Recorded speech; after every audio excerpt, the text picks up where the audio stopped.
Okay, so welcome everyone to our webinar today, Avoiding HMRC Inquiries. Is it possible and how can you do it?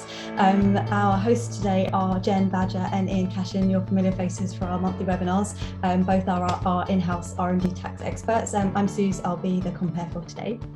Well, as I've just said, this is definitely, or seems to definitely be, a huge area of interest, judging by the size of the audience we have joining us and who's registered for the event today.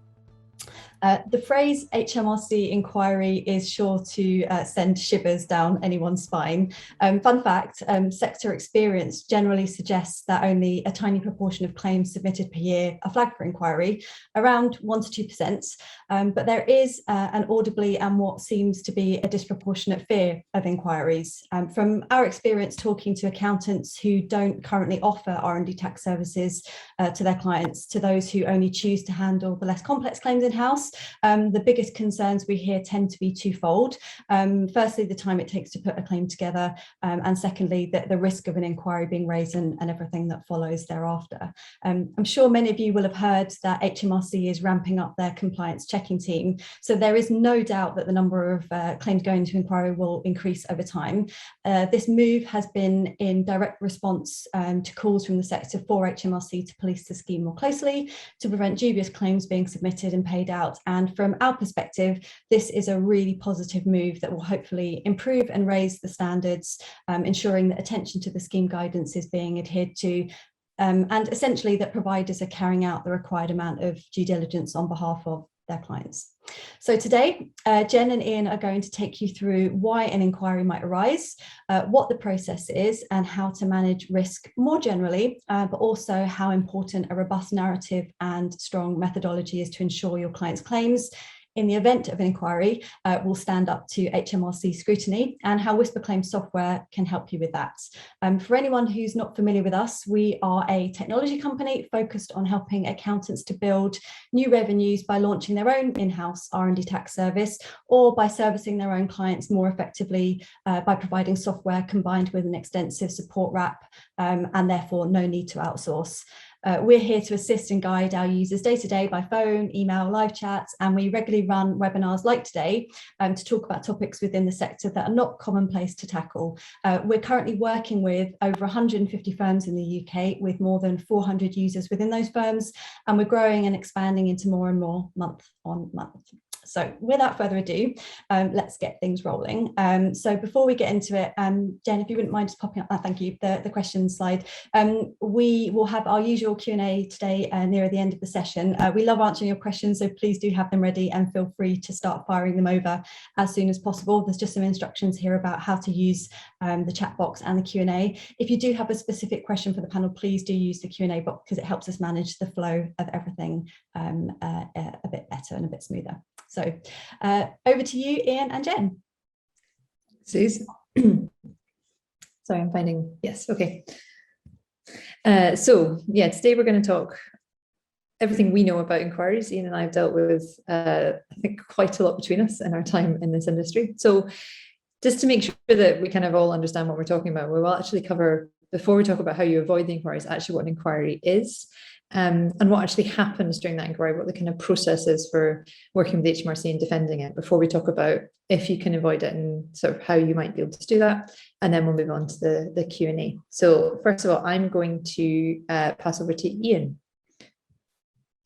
Thanks, Jen. Okay, so what is an HMRC inquiry? Well, first and foremost, they're not as feared as they need be. They really are just an opportunity for HMRC to ask your client questions about their R&D claim. And the reason for that is just to make sure, as with any HMRC inquiry to any tax reasons, that the correct amount of tax is being paid or being reclaimed in some circumstances. The general process is once you submit your R&D claim and your revised CT6 or your CT600 and now the CT600L, HMRC have made a commitment that they will, within 28 days, do something with the claim. And that can either be that they approve it or pass it on for reduction of tax, or that they may want to ask you a few more questions about it. And that's what an inquiry is, but generally this will happen within the first 28 days of your submission. So if we take a bit of guidance from the HMRC CURD, as far as they're concerned, an inquiry is an open-minded approach to whether a project or part of a project is relevant for R&D. And it's important that they gather all the facts and listen to the company's representations before making a decision. So this is their opportunity to have a conversation with you. They're usually quite informal at the start, but it's about asking you relevant questions to the claim itself, so that you can have your own comeback in it. And the aim of it is just to test the information against the CURD guidelines. So we often get asked, why are HMRC asking me questions about my claim? And there's a couple of different reasons why HMRC might want to ask you or open an inquiry. And the first is, they want to know more about the technical side of your claim. I think often, in my experience, having seen some claims that have gone through when I've been involved with inquiries, that we're either guilty sometimes of not putting enough information into a report, which then leads HMRC to wonder why it qualifies for R&D, or in the same vein, we can actually be guilty of putting too much information into a claim. I have seen reports that are 30 to 40 pages long, and HMRC sometimes can take a bit of a dim view on that, insofar as they look at it as though somebody's trying to pull the wool over their eyes or bamboozle them with technical knowledge. It's important to note that the inspectors are not always from a technical background. They are tax inspectors at the end of the day, even within the specialist unit. So if they feel as though that you're trying to bamboozle them with, kind of technical words or code and stuff like that they'll probably ask you more questions about it from that point of view.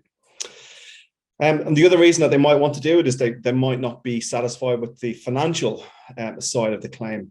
So that can be things like, the percentage of staff costs or percentage of software or light and heat that's been put into a claim. So if you're processing a claim for a client, it's important that you have these relevant conversations with the claimant. Does it look realistic if you've got somebody who's put 90% of their time into an R&D claim? Obviously the costs associated with that, can you really justify that? So if the costs look a little bit too much, or if it's maybe a very high proportion of their company turnover, then that might prompt them to want to ask some financial questions about the claim. Another reason is that it could be part of a larger investigation into the company's tax affairs. So if they've got maybe a VAT inquiry going on, or if they've got just a general corporation tax inquiry, whatever it might be, they may want to ask you questions about your R&D claims, either this year's or previous years gone by as well. So it's quite worthwhile to know that could be a reason as well. And then it can just be a case of your number's up, I'm afraid, with the number of claims going through and the number of inspectors now being employed by HMRC. Chances are at some point, you will just get randomly dipped sample.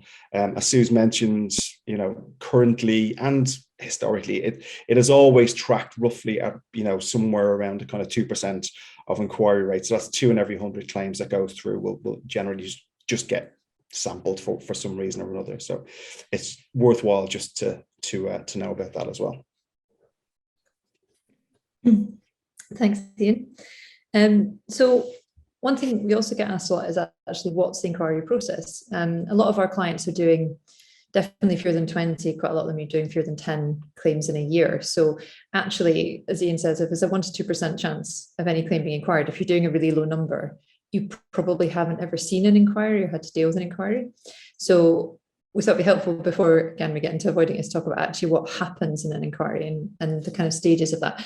Now, the process I'm going to talk to you about now is what our developers would call a happy path. So this is the ideal outcome. I will point out the places where you may end up iterating over and over again in those stages. But first thing you get HMRC will write to you and your client. So if you submitted it as their agents, then they'll write to you and they'll write to your client stating that they may have questions about the claim. So this is a new thing, newish over the last couple of years. We didn't used to see these kind of sort of giving you a heads up letters, but these come out quite quickly. I think this is to do with, as Ian says, because they commit to paying out so quickly, they're now trying to send out these, not warning letters, heads up letters earlier in the process. When I've seen this done, it can actually be up to 6 months between that first letter going out and actually any follow-up. But just to be aware, if it does come through, they are likely to follow up with more questions. I haven't heard of many people that get we're going to look at this claim and then there's nothing comes again. So that's the first step. Sorry, I think that's a bit of issues with slides. The next thing that happens is HMRC will write to you and the client again, and this time it's usually with a list of questions. So generally speaking, they will ask about the top 5 things that we always talk about in these webinars. They'll ask about what was the advance, what were the technical uncertainties, what was the baseline, who were the competent professionals, what areas of science and technology were the projects taking place in. That seems to be becoming a more and more standardized thing. It used to be that when you got an inquiry, they were quite specific about, you said this about this particular project, tell us more about that. They seem to have moved more to just tell us these 5 things about all of your projects. Within this letter, you'll be given a time limit to respond, like with any other HMRC inquiries, as Ian said. Normally it could be a month to 6 weeks, I would say, and they're generally quite accommodating if that's not going to be possible. So if your client's not available, they're in a particularly busy time, if it's holidays, if they're ill, whatever it is, as long as you respond promptly about it, they're usually happy to extend that deadline. So once you've had that list of questions and you know what HMRC are actually asking about, you need to respond in writing to HMRC answering all those questions. What I will say is the most successful inquiries don't do what I've seen done sometimes, which is where you just reiterate what you'd already told them. So I've seen people before copying and pasting the answers they put in the technical report into the response to HMRC, and that doesn't work. They have that information. They're asking questions for a reason. So it is best to kind of go back, start from scratch almost. You know what you've told them, so just expand on that where they've asked you to expand on it. And make sure you're giving them, this is the point where you want to give them as much kind of technical information as you can. So if they're asking about what was the advance, get very, very technical about, okay, this was the baseline, this is what they did, these are the advances they made in science and technology, and really, really thoroughly answer the question. As I say, that's in writing. And obviously, one of the really important things is that you're doing that in collaboration with your client. So you need your client to give you the extra information if they have it. But at that point, it is just normally a letter that HMRC are looking for. So what you'll tend to get after that is HMRC will respond again, and they will I don't think I've ever seen an inquiry where that first response is enough for HMRC and they'll just close it. So they'll generally come back either with further questions, or actually more and more commonly these days, they'll request an actual meeting with the claimant. This is, I think it's a lot easier for HMRC to understand what's going on, and also they want to make sure that the claimants are credible almost, so that they seem like they are competent professionals in that area, that they seem like they understand the science and technology. So they tend to want not a face-to-face meeting these days. Obviously, it's generally done over the phone. They don't seem to like video calls, I would say. So generally, they're kind of conference calls done over the phone.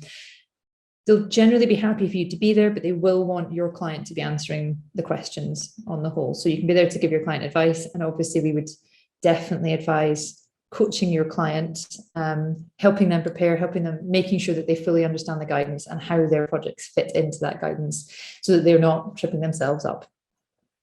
So next stage, obviously, your client actually has that meeting. There can be 2 or 3 hours long. They're quite thorough meetings, depending on how many questions, the size of the claim, how many projects, all that kind of thing. But they are long and detailed meetings. But you should be there with your client, and your client should be ready to take this meeting. Now, this is where we need to talk about how it might iterate around and around. Sometimes at this point, what you'll get is just a letter with a couple of final points. You can clarify those and it's done. Quite often, though, you'll iterate round and round again with points 3 and 4, where you respond in writing and they'll keep coming back with more questions. I think Ian and I were discussing yesterday, some inquiries can be done within 6 months. Obviously, there are delays on each side. So if they give you 6 weeks to respond, then they take 6 weeks to respond to you. It's quite a lengthy process. I think the longest inquiry I've seen is still ongoing, and it's been going on for 2 years. Ian was saying the longest he's worked on was 17 months, 16, 17 months. So they can go on a long time in this process. A lot of the time, those delays are because either the client isn't available to have a meeting or to give you the information, or because HMRC are delaying it. Obviously, the ones that are working at the moment were delayed by COVID as well. But generally speaking, you want to try and get to the fewest number of responses to HMRC as you can, but it's not entirely within your power to do that. But you will at some point get to a point where HMRC say, okay, here's a couple of final points we want you to clarify, and then we can get this closed off. It's my constant thing. Yep. So at that point, you should be able to come to agreements with HMRC about which projects and costs are eligible, and you need to resubmit the document. So they'll want to see the costs restated, potentially a new narrative. They might be satisfied with what they've had so far, but they tend to want the costs restated based on the decisions that we made through the process. And obviously at that point, generally speaking, the allowable cost will have been reduced. It's very, very rare. I have seen one inquiry ever where actually the cost went up because HMRC pointed out where something had been missed, and the cost went up. But generally speaking, they will be reduced. So there will be some kind of repayment needed by your client if they've already had the payout. And then, as I say, so hopefully at that point, HMRC will accept the amended claim and the payouts will be adjusted and everything like that. They are getting more and more into the habit of, at that point, saying, okay, let's talk about how we got here and about penalties. Penalties have not been something I've seen applied very much in the past at all in inquiries. They generally seem to take the view that as long as you were responsive and helpful, then they would accept, they wouldn't apply penalties. Now they seem to be moving into right, someone made a mistake in the beginning and therefore penalties are required. These are in the inquiries I'm seeing ongoing right now, though, so I'm not sure actually what the outcome is. I know that the people that are dealing with these inquiries are pushing back against that and saying, well, it was on an honest mistake. This shouldn't be included, but we did it in good faith. So we'll have to wait and see what that's like. But they do seem to be at least mentioning penalties more and more these days. So that's the inquiry process. Now we're going to start talking about whether you can or in fact cannot avoid inquiries. So I'll pass it to Ian. There's only one answer to this, really. No. Unfortunately, there isn't any way of completely avoiding an inquiry. As we said earlier on, it could be something to do with the technical element, it could be something to do with the financial element. But in reality, it can be a case of just because they need to get their number of inquiries up and justify the inspector's existence, they will just dip sample. So every tax return and every R&D claim in some way, shape or form is reviewed by HMRC. It passes across somebody's desk, and they will, as I say, one in every or two in every 100, they'll just kind of go, right, stop here. Who's this person? Let's have a look at their R&D, the report. And as I said, whilst HMRC, if they're doing an inquiry into your R&D claim, they won't at that point ask to go and look at your further tax implications. That's not to say that if you are having an investigation into your tax affairs for other reasons, that they won't want to then come and look at your R&D claim. So it's highly likely that if you are having some kind of a tax investigation done, that they will probably want them to have a look at your R&D claim as well. So the answer, unfortunately, is no. It's going to happen at some point, unfortunately. So having allowed Ian to be the bad cop there, what you can do, so you cannot, I totally agree, you cannot avoid an inquiry completely, but what you can do is manage that risk of an inquiry for your clients. So what I'm going to present next is a list of see there are observations from inquiries we've worked on. So HMRC do not publish a list of reasons that they might open an inquiry into a claim for quite obvious reasons. Even when I was looking through the guidance they have for themselves that's in the CIRD, their list of things like common mistakes that they find in inquiries is not, when you look at it, it's not the things that would trigger it, because they're not the things they would know about until they start talking to someone. So there's no published information at all about why HMRC would open inquiry. And even when we're talking about this 1 to 2%, HMRC don't actually talk about the rates of inquiry at all. So there's no way to know from HMRC why and how they decide to open an inquiry. Having said all that, from all of our years working in this industry, there are a short list of things that we know are really likely, or more likely than any other claim, to trigger an inquiry.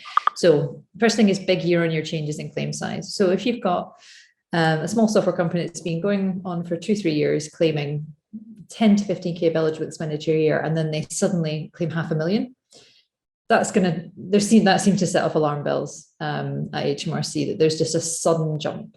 So obviously, again, that might not be avoidable, but that is something that seems to attract attention.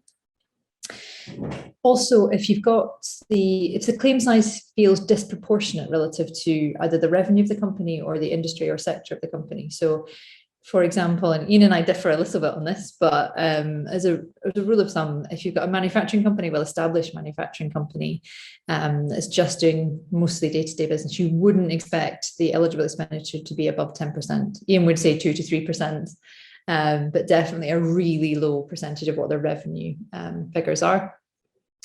And even in highly technical sectors, if you're getting above, if you're if your client's a software company that's doing some really, really cutting edge stuff, if you're getting above 50% of their revenue, that's still, even in that sector, in that kind of, with doing cutting edge stuff, that's still going to attract some attention. So you just need to be aware that that's a risk factor. Again, it might not be avoidable, but it's something to be aware of. And again, thinking about sectors, if HMRC see claims crossing their desk from somewhere you just would not expect there to be R&D that fits the guidelines. So if they were to see a claim from a hairdresser, if they were to see a claim from a baker, if they were to see a claim from a care home, that's the kind of thing they're more likely to pick up on, because they just wouldn't expect there to be any eligible work there. So there's an immediate question raised in their minds about what on earth could a hairdresser be doing that would be eligible work. And again, it's something that we know that some sectors or some companies working in non-expert sectors are doing really, really cutting edge things. It's purely that HMRC have to go with the information they've got. So all they can see is it's a hairdresser claiming a whole load of R&D. Might be legit, might not, but they're going to want to ask questions. Another really big one is lack of alignment with accounts. So HMRC will, one of the first things they seem to do if they start to look at a claim is sort of sit there. They'll have the accounts and the tax comps that are linked to that R&D claim, and they're going to look to see whether they line up. So I've seen this a lot with things like if there are grants in the accounts that aren't mentioned in an R&D claim, there's an immediate question then raised about, okay, well, where are these R&D grants? Why haven't they included them? Therefore, have the costs been treated correctly? So it's really, really important that the figures in the R&D claim do make sense with the accounts that have been submitted. So again, so don't, I've had clients of mine before try and say, well, we spent £4,000 on heat and light that year. And I say, well, your accounts say £400, so I cannot put £4,000 in your R&D claim. You've just got to make sure that all of the figures that are going to HMRC line up with each other.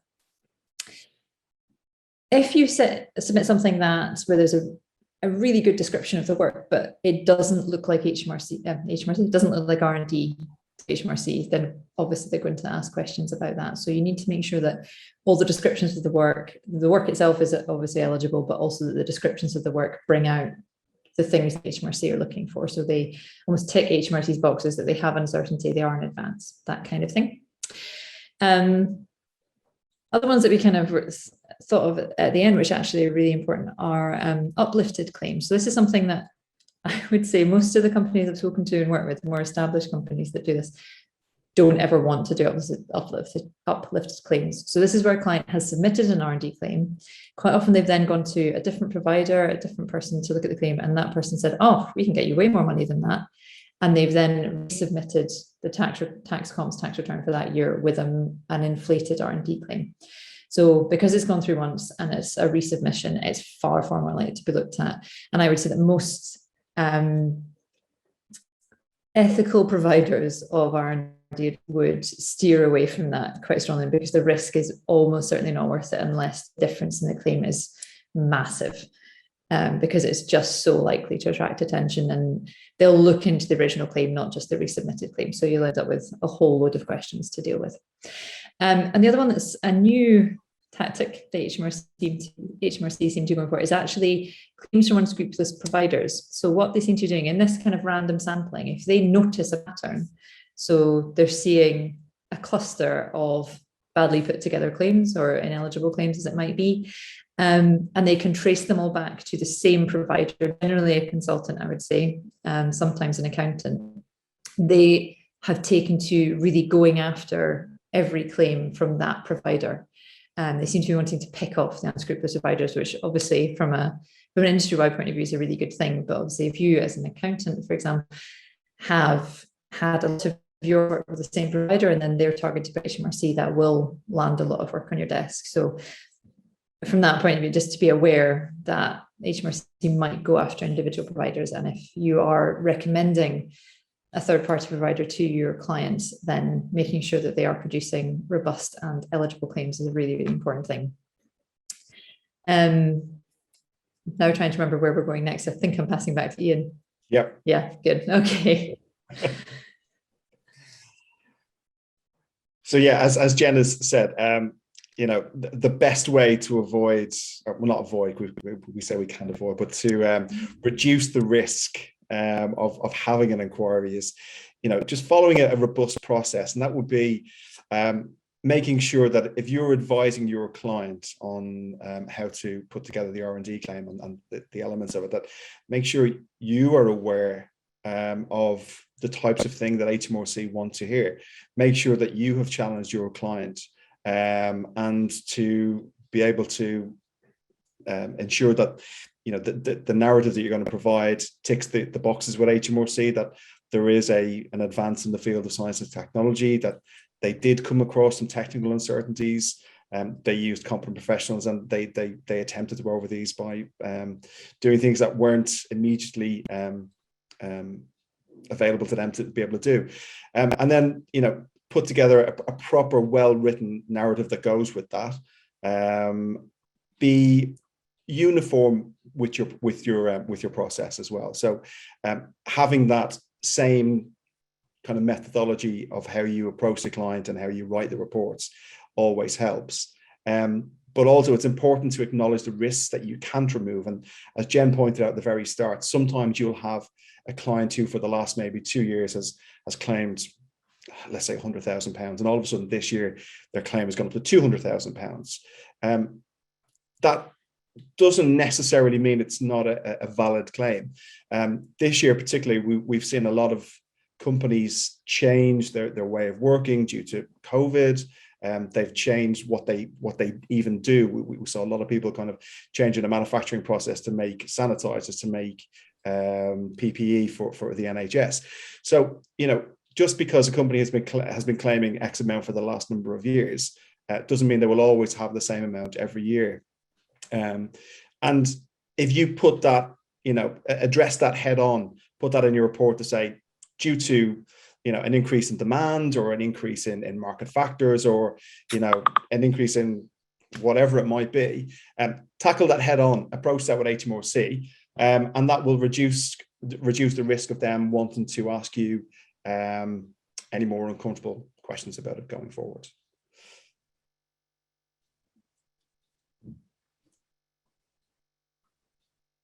Next slide. Yeah, I'm trying. Okay. Back one. I'm going back one now. Sorry. Yep. There you go. You're all right. So one way of helping you to mitigate these risks is by using our software. This is going to sound like a complete sales pitch, but in reality, the software that's been developed is drawing on years and years of experience of people who have been working providing claims for clients and delivering them to HMRC and dealing with the inevitable inquiries that come with them. So the software itself, it covers all elements of the claim, which is the technical side and the financial side of the claim too. And because of our experience, the questions that are asked on the platform are all relevant to the actual claim itself. So it goes from starting off with about the company itself, SME status or RDEC status, turnover, financial year, down to then, you know, the part of science and technology that the claim is about, and then the numbers that go with it as well. And as you're going through and asking those questions of your client, the traffic light system is constantly monitoring your answers to see, does this look like a legitimate answer? Does it look like it would stand up to HMRC scrutiny? So the traffic light system, if say, for instance, you were put in, you know, 100% of staff costs, whilst that may be possible, unlikely, but may be possible, the system will flag it up and say, look, HMRC would take a dim view on putting 100% of your staff costs towards an R&D claim. So it won't stop you going forward. It will just make you highlight these things as well. And then based on the fact that it is a software, in the background, you can be assured that the actual mathematics of the claim and the apportionment of costs are correct effectively. Thanks, Ian. So before I hand back over to Sue, just a couple of our usual wording slides.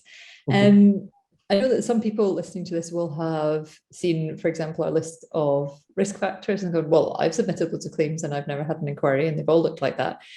The key thing is that you have to understand that acceptance in terms of R&D claims doesn't really mean anything. As Ian says, there will be some kind of review of every claim, whether it's just literally passing over someone's desk or whether someone's actually reading it, but it's unlikely they're looking at everything in detail. And they do seem to process and pay out, especially tax credits, very quickly, and then they'll do the further checking. So just to point out that all you can ever say really is that HMRC haven't checked a claim yet. You can never really know for sure that they've completely accepted it unless you've been through that inquiry process that I talked about. That is the only time you can know for absolute certainty that HMRC have read the claim, understood it, and accepted that it's eligible. So you do need to be aware that all you can ever say is that they haven't asked questions yet. And the other point we like to make, obviously, is through all of this, regardless of whether you feel you've mitigated all the risk factors, whether you think it is a low risk claim, it's not worth the risk to claim if it doesn't fit HMRC's criteria. So even if you can put in a tiny claim that you think will slide under the radar and not do anything, if it doesn't fit the HMRC's criteria, it's your reputation and the reputation of your client that's at risk. So don't do that. When we were talking about the process, HMRC are getting more and more strict about actual claimants being able to produce competent professionals for those meetings.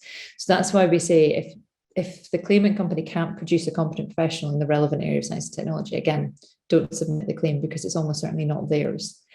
On the other flip side of that, obviously, is there are companies that use subcontractors. They bring people in who have that expertise. If that person hasn't said, right, this is R&D, then again, there's probably nothing there and you shouldn't be making a claim. And fundamentally, you know, above all of the rest of this, if you or your client don't feel comfortable that this is an eligible claim and that you could defend it in the event of an inquiry, it's just not worth putting in. The risk is too high. As we say, this is a lengthy process. It soaks up a lot of your time and a lot of your client's time. So it's just not worth doing it if you're not completely convinced it's eligible. Okay, so I'm going to now pass back to Suze. So, hi everyone again, just a quick a couple of things before we go into questions. Thank you everyone who's already sent questions through. We'll be getting to those in just a sec, and a couple of people are putting questions in the chat box. That's great. We will get to those, guys, but could you please, the preference is the Q&A box. If you could pop questions in there, that'd be awesome. Thank you. So the slide that you've got in front of you is just letting you know about our next training dates that we have available. So this is the fundamentals of the R&D tax relief scheme course that Jen actually runs. So we've got a date for November and one for January now. Obviously there's a certain big event in December that we decided that it probably wasn't going to be in everyone's interest to hold a training session there, so that's why December's missing. Just a reminder as well that places are limited to keep groups tight, so be sure to book swiftly if you're interested. Just a couple of shout outs to our subscriber community. Anyone who is on trial just now or a subscriber to WhisperClaims, you are able to take advantage of Ian's client review service. I'm going to be popping a link in the chat box in a moment just to give you some more information from our support page as to how to take advantage of that. We have migrated our WhatsApp group over to Facebook, so anyone who's still in our WhatsApp group or any subscribers who would like to join our Facebook group, I'm afraid it is subscriber only, please do drop us a message and we can send you the links. And finally, as the slide suggests just in front of you just now, anyone joining us today who's interested in seeing a demo of WhisperClaims software in action, I'll also pop my contact details in the chat, as well as a link to our book a demo page, so you can get in touch. Okay, great. So let's dive in to questions. So I've got quite a few coming through already, guys, so I hope you're ready. So first one is, Rachel, is there any particular industry or sector where you're seeing an increase in inquiries? I don't think I've seen any kind of pattern or link in terms of, sorry, in terms of sector or industry at all. I don't know about you, Ian. I've seen the number of claims in construction, sorry, not claims, inquiries in construction increase over the last couple of years. Construction industry and civil engineering kind of came to the party quite late. If I go back maybe 8-9 years, there were very few construction companies actually doing claims for R&D, and now many of them are. So I think HMRC have kind of, oh, there's a big increase in a sector here. Let's focus our attention a little bit on that.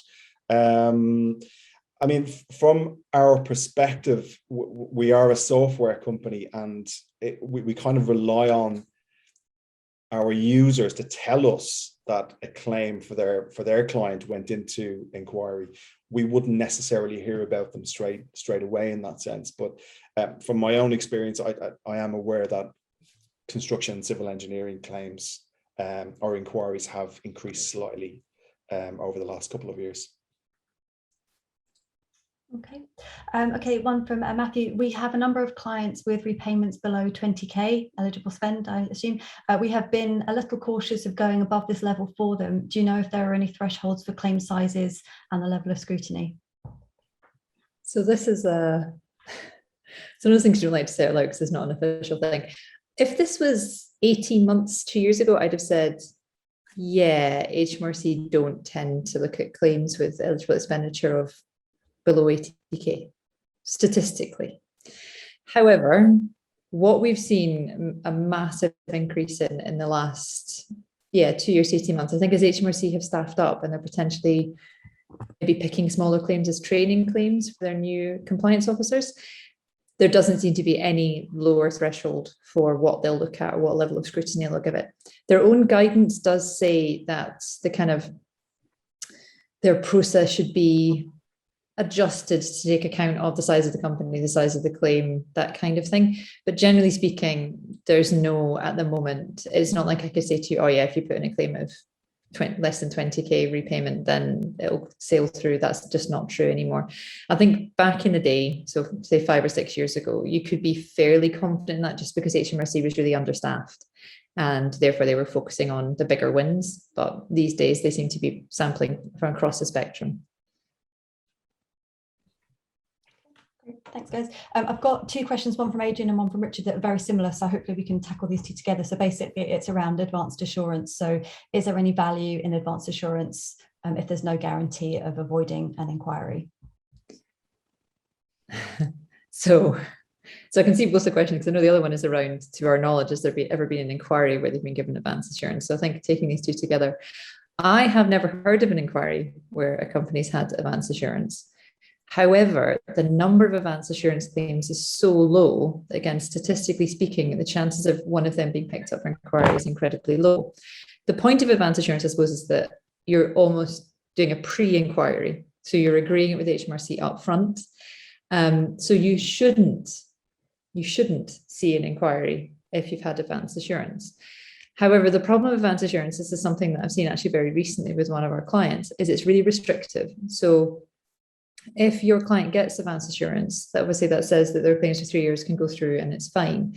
If they change anything at all about the R&D they're doing, they add in a new project, they change how much they're spending, they change the area they're doing in. If they do anything out with what they got advance assurance for, then the advance assurance doesn't apply anymore, and you would have to put in a claim separate to that anyway, and therefore you've got the same chance of an inquiry. So I guess there is a value in advance assurance in that I think it would theoretically reduce your chance of getting an inquiry, but take-up's been so low it's difficult to know. And from our point of view and from the people that we've spoken to in our client base, they're just finding that, it's obviously, especially with the events of the last couple of years, advance assurance isn't generally worth it, because if a client wants to do anything different, they're going to have to go through the normal process anyway. I don't know if you've ever seen money in. No, I think I've only ever really come across a couple of clients over the years that went down the road of advance insurance. So yeah, they've never had inquiries, but that is, as you said, based on the fact that it's almost pre-inquiry and there's only a handful of them out there anyway. Okay, thanks guys. We've got a few questions that are slightly off topic coming in. So just to be clear, we are going to prioritise the inquiry-based questions just for this session, and any questions that are being asked that we don't get to that aren't specifically about inquiries, excuse me, we will email you back directly afterwards if we can answer them. So I've got a question from Jake here. So how frequently are claims inquired into in total as opposed to in parts, i.e. applying scrutiny into aspects of one R&D project as constituting a foot in the door, which then entails needing to provide extra information across all the projects in a claim wholesale? So as far as, in my experience, it's the whole claim that's inquired into, generally speaking. I've never seen them say these projects are fine, but we want to talk about these 2 projects. As you get through the process of working through that inquiry with HMRC, they might say, right, we accept these projects, but let's talk in more detail about these. But I would say, in my experience, it's always the whole claim that's being looked at. I don't know if you've had any experience of them just looking at part of it, Ian. No, as you say, I mean, they are just representative samples of, you know, what you've been doing overall through the year. So yeah, no, as you said, they may start looking at, but they don't really segregate them out really in that sense. Yeah. Okay, Paul's got a question. In your experience, how likely would a rejected claim or claims lead to HMRC to review previous claims? Very likely. Yeah. It's almost unusual it's very unusual for HMRC to completely reject a claim, for starters. It's not unheard of, but it's unusual for them to do that. And the reason being is, for them to reject it entirely means that there's obviously been no R&D there at all. So if they see that there's no R&D, they're probably deemed as fraudulent. And most advisors and accountants would take a more cautious view on that and say, right, it's not worth putting a claim through. So you'll often see on the internet for R&D consultants, and they'll all have a, you know, we've never had a claim rejected. And the fact of the matter is, if you have 10 claims that you're working on, you know one of them is not going to get rejected, you just won't submit it. So therefore you keep your 100%, you know, claim rate. But it would definitely, if it's been rejected this year, they'll definitely look into 2 other years, because they'll have deemed that one to be fraudulent, in my opinion. And even if they've not rejected it, I mean, I have many times seen HMRC say, okay, we're going to look at the last 3 years worth of claims at once. So it's triggered by 1 year, but they're going to look at the surrounding years just because that's what they do. And quite often, as you know, claims will be quite similar year on year in terms of the projects they're claiming for, because very few company projects start and end neatly within one claim period. So they like to look at the overlap and where things started and ended, that kind of thing. So they will very often open up inquiries into other years' claims. One slightly similar vein to what I think you might have already answered. Is there a particular threshold above that they will surely inquire into, HMRC will surely inquire into? I've heard it's most likely above 50K. So again, there's no lower threshold. these days for what they will inquire into. There's also not a guaranteed upper threshold. We've had clients put through claims with literally £4 or £5 million worth of eligible spend that haven't been inquired into. We've had other clients tell us about claims with 20k of eligible spend that have been. So there doesn't seem to be any link between the likelihood of inquiry and the size of the claim directly like that. As I say, if it's something to do with where it's changed hugely year on year, or it's a massive percentage of turnover, that makes a difference. But as an absolute sense, there doesn't seem to be any link at all. Brilliant. And another question, can HMRC accept a late claim for R&D? And if they can, will it attract an inquiry? When you say a late claim, I'm assuming they mean outside the 2-year review window. They will generally just refuse it. Yeah, it's like any other tax thing. If it's not in within the time period, they will not accept it. It's not a case of inquiring into it. Yeah. Sometimes if the inquiry runs on to the point where the claim would have hit and passed its deadline and it would be a late claim, then they'll still continue to work on it and accept it after that deadline because the inquiry forced it to be late. But the other way around, it doesn't. They just won't take it. Okay. Guys, I'm really aware of the time just now, so I think we probably better bring it to a close, and I think that's the majority of the questions specific to the topic we were covering today. So anyone else who's asked questions, and we will get back to you following the session today. I guess it would be a good time just to wrap everything up now. Thank you everyone for all of your time today. I think what's probably clear is that there's understandably a fear and anxiety around HMRC inquiries for R&D tax claims, but hopefully what we've been able to get across today is that inquiries will happen. There's not always an obvious reason why, and it may just be a randomized audit check, but if you as a provider ensure that you have a good understanding of the scheme and the guidelines and ensure that you're helping your clients to demonstrate exactly why their projects should be considered for relief via a structured and repeatable process, whether you're using software or otherwise, you should be able to feel confident that claims you submit are defensible, even if the worst should happen. So as always, if anyone has any questions following today, please do get in touch. We're always keen to hear from our audience, and any feedback as well, and any feedback on topics that you'd like to hear us discuss in the future. As I said, that's it from us for today. Hope to see you soon, and look out for the next events on our Eventbrite page, our website, and also our emails. Have a great Thursday, everyone. Take care.